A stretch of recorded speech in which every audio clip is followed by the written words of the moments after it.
accumulateur comp. En gros, on développe deux chaussettes, une compétition et une performance, 2 niveaux de compression et 3 niveaux de largeur de mollet. Donc je sais pas si chez Xox, si tu te rappelles, on avait uniquement une chaussette qui prenait pas en compte la largeur du mollet, mais c'était toujours la compression partielle. Là, nous, on développe le même principe que chez Xox, à la différence qu'on va mesurer le mollet et on n'a pas tout à fait les mêmes tailles. Là, on est en quadruple taille, 43, 44, 45. Donc une chaussette de récupération. Voilà, une chaussette de récup, une chaussette pour la course, la comp, donc c'est de la compression forte. Okay. Et on a une autre que j'ai pas là, mais c'est la performance, qui est une compression moyenne. Plus adaptée aux mecs qui aiment pas trop la compression. Après, ceux qui aiment la compression forte, ils prendront la compétition, sans souci. Ok. Donc on arrive avec 3 chaussettes. X-Bionic, brandé X-Bionic.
Une nouvelle version, une nouvelle couleur de la Exodus 3 qui est arrivée au mois de janvier 2012. Donc on garde ce qui a fait de succès, un semelle Vibram, un amorti sur toute la longueur, le minimum de couture sur la semelle et toujours le petit anneau pour la guêtre. Voilà, donc ça reste la valeur sûre de chez Saucony en trail. Et ce qui nous a permis d'introduire maintenant c'est la quoi Peregrine 3, nouveau modèle de la Peregrine 3, donc on garde semelle beaucoup plus agressive, de qualité de caoutchouc pour les sols humides et les sols un peu plus durs. Par contre là maintenant sur la nouvelle empeigne, zéro couture, que du thermocollage. Voilà, on a augmenté l'épaisseur de la languette pour apporter encore un peu plus de confort d'accueil. Chaussures toujours très léger à 280 grammes, voilà, très souple et pour tout ce qui est trail et course nature. 224 grammes. Ouais, 224 grammes. Donc on est parti sur une chaussure beaucoup plus proche du sol, avec une petite plaque carbone donc pour rigidifier, les petits picots, pour permettre vraiment d'avoir une accroche très dynamique et qui ne va pas s'enfoncer non plus. Toujours très peu de couture, que du thermocollage, un petit peu plus renforcé sur les orteils. Une largeur suffisante pour vraiment bien asseoir le pied. Et toujours 4 mm de drop, donc vraiment très stable, produit très stable. Toutes les chaussures sont en 4. Les chaussures de trail sont en 4 pour privilégier la stabilité du. Je vais essayer de sourire. Triomphe 10. Donc Triomphe 10, on a encore allégé le produit, maintenant à moins de 300 grammes. Pas de couture, plus du tout de couture, que du thermocollage. Donc c'est là-dessus qu'on gagne du poids. On garde toujours le power grid, donc dynamique, sur toute la longueur du produit. Les lacets plats, vraiment pour englober, pour bien tenir le pied. Le Saucony Fit pour dissocier le lassage. Le foulé, vraiment que ta cheville puisse toujours libre mais que ton médio-pied ne bouge pas. Ça c'est vraiment, et 8 mm de drop, donc en attaque talon, beaucoup plus stable au niveau du pied. Voilà, ça c'est la bonne nouveauté 2013 pour Saucony.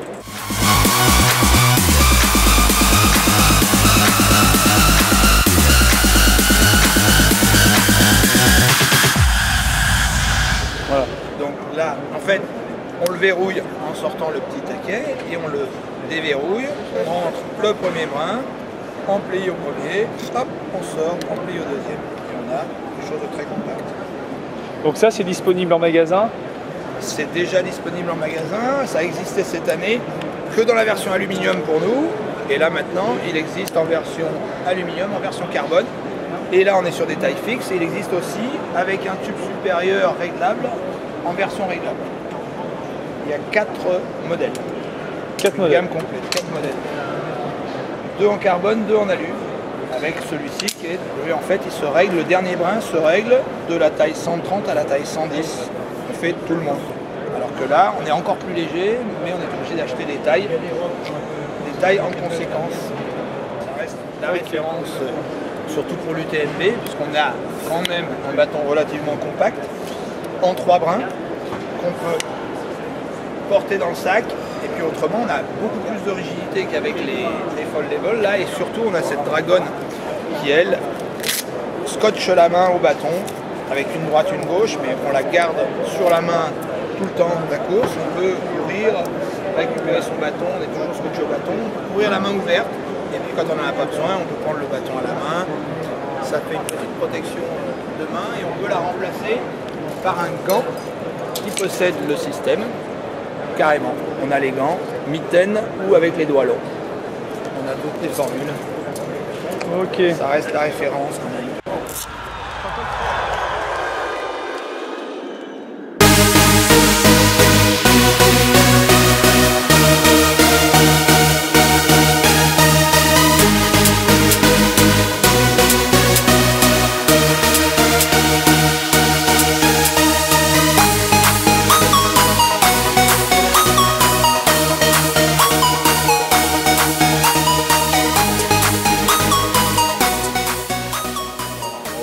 La gamme, la famille Rocklite, d'accord, qui est la gamme la plus polyvalente chez nous. Quelques nouveautés comme la 243 qui remplace la 285. Il profite de semelles avec fort degré une grosse accroche, une grande souplesse, un produit à 3 mm de différentiel, un produit à 200 3 de drop. Ouais. 240 grammes, d'accord, hyper souple. On a les 295 qui est passé d'une 3 flèches à une 2 flèches, ça veut dire qu'il y a 6 mm de différentiel, d'accord, toujours le même type d'accroche, mais avec une gamme très collante, grande souplesse. Alors la famille Rocklite, pour ceux qui cherchent un grip qui va être un peu plus avantageux sur les terrains meubles ou gras. Okay. C'est ça pour des produits plus typés courte distance ou des chaussures en plus longue distance, par exemple 315. Et ensuite, je dirais la grande nouveauté, c'est la famille Tri-Rock. Produit vraiment novateur. Un produit avec 3 différents types de gamme, un chausson un peu plus anatomique, ça veut dire qu'un peu plus large pour les coups de pied plus importants ou pour les gens qui vont courir sur l'avant-pied, qui vont avoir un écartement des phalanges. Le talon, comme j'ai toutes les chaussures chez Innovate, thermoformable. D'accord, un produit ultra léger. Là, nous avons 3 types de différentiels. Nous avons le 2 flèches, le 1 et le 0. Okay. Ça, c'est disponible en magasin quand? Alors la majorité ça va être pour février 2013. Sinon aujourd'hui il y a déjà 3 produits qui sont disponibles. C'est la 235, d'accord, à 0 drop. Okay. Le 245 avec 3 mm qui est très demandé ce produit-là, autant sur les moyennes distances que même les longues distances pour les personnes qui ont un pied particulièrement expérimenté. Et la 255 qui est un produit ultra polyvalent pour tout type de distance. Là nous sommes sur 6 mm de différentiel, mais avec une bonne degré de diamanté sur toute la chaussure. Comme sur tous ces produits-là, système de 2 plaques qui permet de protéger contre la pénétration de la pierre. Les 3 différentes gammes permettent d'avoir une grande polyvalence sur tout type de terrain. Okay. Excellent rendement sur surtout le sec. D'accord. Comme je dis, là on est plus un produit qui va être un peu plus performant sur le sec et dans la gamme Rocklite, des crampons un peu plus agressifs pour des terrains meubles ou gras. Article Révolution, petite veste. Avec bidon? Avec bidon incorporé à l'horizontale, rangement de veste ou cavalier derrière, tout ce qu'on a besoin devant sur les bretelles ergonomiques, bidon ou gel, téléphone, accessoires, petite poche aimantée pour les sels minéraux. L'avantage, c'est que ce soit sur une sortie d'1 heure ou même un trail de 50 voire 60 km, ça permet d'avoir quelque chose qui est ultra confortable. L'avantage également, c'est qu'on n'a pas un problème avec le bidon qui va être autour de la taille et qui va sauter. Avec un doigt, on accède, on tourne, on se ravitaille et on le réinstalle. Les petites poches ici pour mettre les déchets des gels ou les gants longs. Okay. Tout est vraiment très fonctionnel. Voir des articles comme ça qui sont réglables en termes d'auteur, de bidon. Pour ceux qui veulent aller faire un travail à longue distance, qui ne veulent pas avoir trop de superflu. Également pour les ravitaux, on sait très bien qu'il n'y a absolument rien de mieux qu'un bidon. Tous les produits sont aimantés. Comme ça, quand le bidon est vide, pas de problème que ça va sauter. Pas. D'accord, la même architecture de design devant pour les bretelles. En plus de ça, des ceintures. Donc ouais, c'est aimanté. On peut moduler le pack avec des ceintures, que ce soit les systèmes de ceintures qui sont modulables. On choisit ce qu'on veut derrière, petite fiole ou grande fiole. On choisit ce qu'on veut également devant. Souvent le problématique c'est que les trayers et les accessoires, les poches zippées sont derrière. Alors pour accéder tout ce qui est gel et barre, c'est difficile. Que là on a tout devant. Et ce genre de pièce là, non seulement est-ce qu'il est compatible avec les ceintures, mais on peut l'appliquer directement sur les vestes et les packs.